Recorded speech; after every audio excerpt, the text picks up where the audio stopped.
Deported father.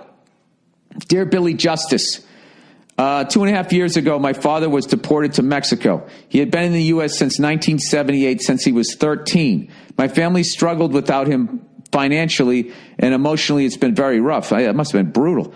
He's healthy and not dead, but he can't be with us. Yeah, that's got to be, oh man, that's fucking brutal. It's been very frustrating and words can't describe it. I'm getting married in a few weeks and he wasn't able to be at the wedding. Every day I see people criticize Trump and can agree with their reasons for doing so. But my father was deported under Obama. My family knows 3 other people who were also deported under Obama. My white friends think they're good people because they liked Obama, but never looked to see what was happening. They didn't care then, but they care now. It makes me feel very mad because it feels insincere and lazy. As a white man who seems fairly progressive, can you tell me why this is? What would you suggest I say to them? It's an emotional thing for me, so it's hard to choose the right words. Congrats on your child. I have 2 nieces, and it's really the greatest thing to watch them grow. Thank you. What can you say to them? Oh, it depends on how open-minded they are. People who are really into politics, which means they 100% watch CNN or Fox News all fucking day as if they're getting some sort of fair and unbiased news feed, you really can't say anything to either one of them. I mean, they're a lot like sports fans, where I try to see, I try to the best I can to see both. Like, I can legitimately be happy for Eagles fans. You know what I mean? I can legitimately look at fucking Derek Jeter and say that guy's fucking great. And I can set aside my hatred of the Yankees or my wanting for my team to beat the Eagles yesterday. But, it took me a long time to get there. So I don't know. I mean, knowing the way I was wired, I would just walk right up to him and be, just so you know, your fucking angel there, Obama, who for some reason gets no shit whatsoever. I mean, it probably doesn't hurt that that his presidency was between two of the biggest fucking dipshits I've ever seen. Is fucking, did I say dipshit? I haven't said that because I was trying to think over the fucking word I could say and not be too fucking offensive and think that I'm a fucking lefty here 100%, which, most of the times I am. But I mean, you can't fool me sometimes. You're not going to fool me again. Went after that, and then this guy who fucking tweets all the time. And then before that, you had a guy shoving cigars in fucking people's twats. I mean, I'll tell you, it's been really rough since the first George Bush, who actually had the, when we pushed Saddam out of Kuwait, didn't go into fucking Iraq and was strong enough to push back against the fucking corporation and say, hey, look, this is not what we were doing over here. We accomplished our mission and we're going home. That's it.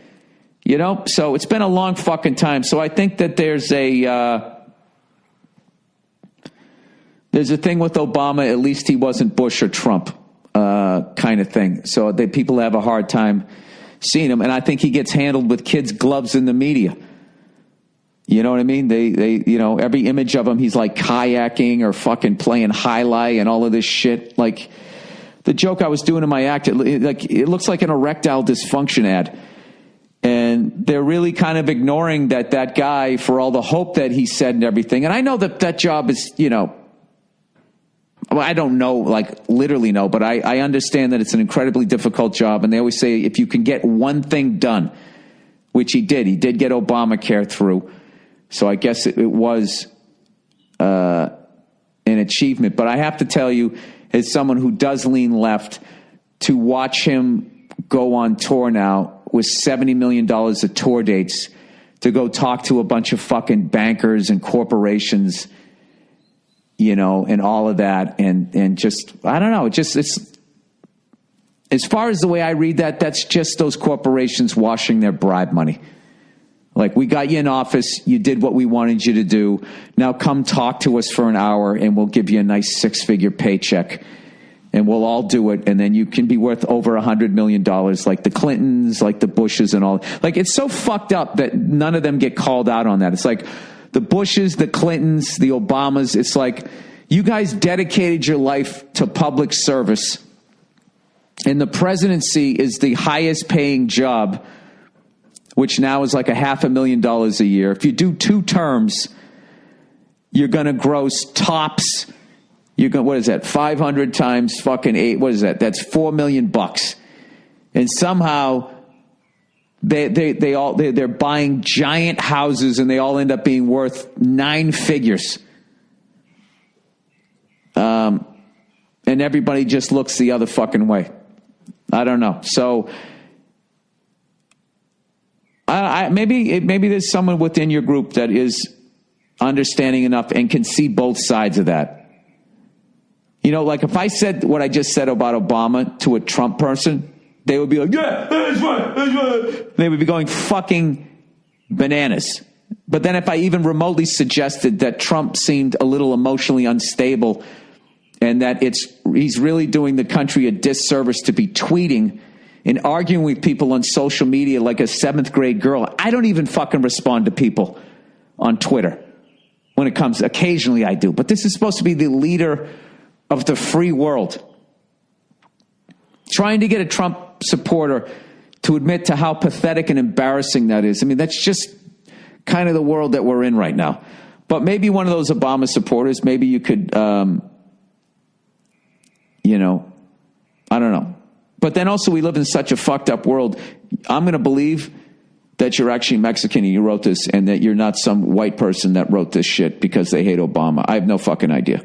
You never know. There's no way for me to vet.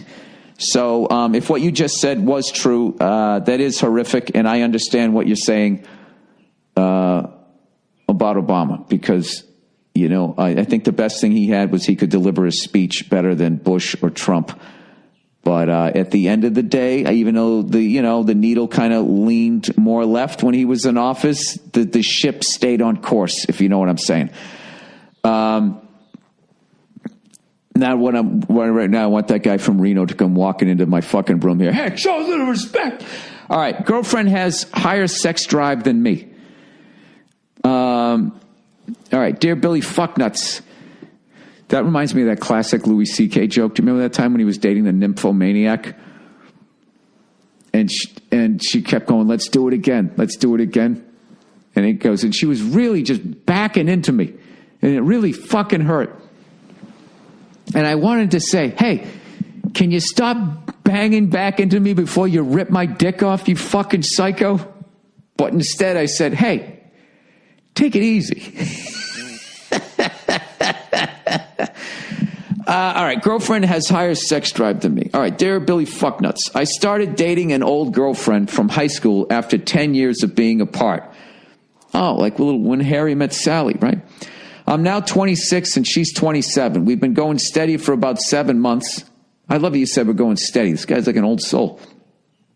And everything has been great up until around Christmas, where the problem began. To give you some background, I work from 7 in the morning. She doesn't go to work until 5 in the afternoon and gets out at 1. Oh, you go to work at 7 in the morning. You didn't tell me when you stopped, though. She doesn't drive, so I have to pick her up every night. The only day we have off together is every other Saturday. By the time we get back to my place, I'm completely exhausted and pretty much falling asleep while she's wide awake and usually wants to have sex. Recently, my sex drive has plummeted. Yeah, if you're not getting any sleep, it's gonna. And I can tell you that having a kid now. And that's totally true. The sex in your relationship, it just takes such a back seat. Your kid goes to sleep and it's like, hey, we could hook up, or we could get like 50 minutes of sleep. And sleep at that point, it's like gold. Recently my sex drive has plummeted, not because I don't find her attractive or because I don't care about her, but I'm just drained of energy after working 50 hours a week with maybe 4 hours of sleep every night. And after about 5 months of sex every other night, it starts to feel like a chore. Sometimes I've been turning her down lately. This has caused a lot of arguments and fights in the past 2 months. That's probably because she doesn't know why. You know, guys, generally speaking, are horn dogs, and you could be in the middle of fucking having chemo, and your girl be, hey, yeah, let's fucking do it, banging her while you stand up with that fucking drip in your arm. I feel like she doesn't respect my desire to get some rest, and I've suggested sex in the morning, but at that point, she's already pissed at me. All right, well, if you communicated it, and she's still not willing to work with you, then she's kind of being immature here.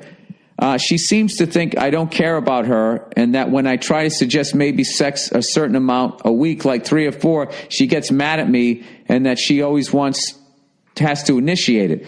I've been trying to be more consistent with being sexually available and more affectionate lately, like visiting her on lunch break and getting her small gifts like flowers to show that I care, but the problem is still here. Yeah, because this is all, you're not communicating. When we do actually have sex, sometimes it's just boring for me because I'm not in the mood, or I really don't have the energy to do anything but lay there. I really love this girl and don't want to lose her due to something like this. Do you have any advice for my problem? And when we come back, you bald ginger ball bag. I would say this. You guys need to sit down and have a talk. And just say everything you just said to me. This is the problem with most relationships, is people in it say the things that they should be saying to each other to other people. And then they expect the other person to be a mind reader. She has no idea that, how tired you are. Just tell her. And just tell her that you love her and that you're afraid that you're going to lose her and all of that type of stuff. And just say, the reason why I'm doing it, not been in the mood, is not because of you. It's because I'm fucking exhausted. I'm like a zombie. I'm getting 4 hours of sleep. And just tell her that it hurts you, that you're hurting her. So I really needed to clear the air. And just sit down and clear the fucking air. All right? That's what the fuck I would do. Okay, that's the podcast. Once again, congratulations to your Super Bowl champion, Philadelphia Eagles. Like I said, I hope you guys know all these, I had one bad fucking show in Philly and everybody thinks I hate the fucking city. I actually love the city, other than the fact you have 58 one-ways going to the left before there's one going to the right and then another 58 going left and then 60 going right after that. It makes no fucking sense. Other than that, yeah, I really don't have a beef with you. And a lot of times, I wish that show happened in North Carolina, because I would have just stood on stage making fun of them for losing the Civil War and the fucking Charlotte Bobcats and Hornets and all. I would just make fun of all that, losing their fucking team and all of that. That's what I would have done. I just happened to be, I was actually in New Jersey. That's the funny thing about all of it. All right, that's the podcast. Go fuck yourselves. I will check in on you on, Thursday. All right, see you.